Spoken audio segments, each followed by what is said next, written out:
Sau tất cả mình lại trở về với nhau, tựa như chưa bắt đầu, tựa như ta vừa mới quen.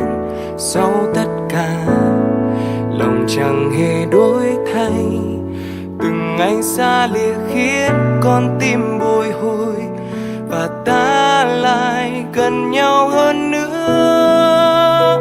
Có những lúc đôi ta giận hơn, thầm trách nhau không một ai nói điều gì. Thời gian cứ chậm lại, từng giây phút sao quá dài, để khiến anh nhận ra mình cần em hơn. Tình yêu cứ thế đong đầy trong anh từng ngày, vì quá yêu em nên không thể làm gì khác. Chỉ cần ta mãi luôn dành cho nhau những chân thành, mọi khó khăn cũng chỉ là thử thách, vì trái tim ta luôn luôn thuộc về nhau.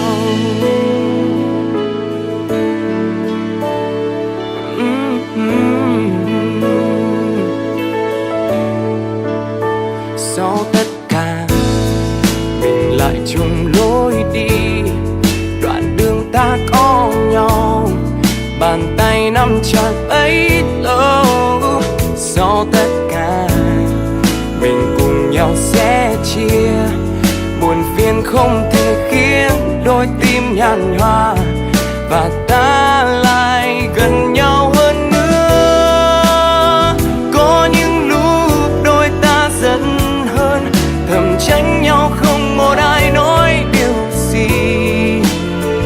Thời gian cứ chậm lại, từng giây phút sao quá dài, để khiến anh nhận ra mình cần em hơn. Tình yêu cứ thế đong đầy trong anh từng ngày, vì quá yêu em nên không thể làm gì khác. Chỉ cần ta mãi luôn dành cho nhau những chân thành, mọi khó khăn cũng chỉ là thử thách, vì trái tim ta luôn luôn thuộc về nhau. Giữ chặt bàn tay, mình cùng nhau đi hết bao tháng ngày. Mọi điều gian khó ta luôn vượt qua, để khiến ta nhận ra mình gần nhau hơn. Tình yêu cứ thế đong đầy trong anh từng ngày, vì quá yêu em nên không thể làm gì khác.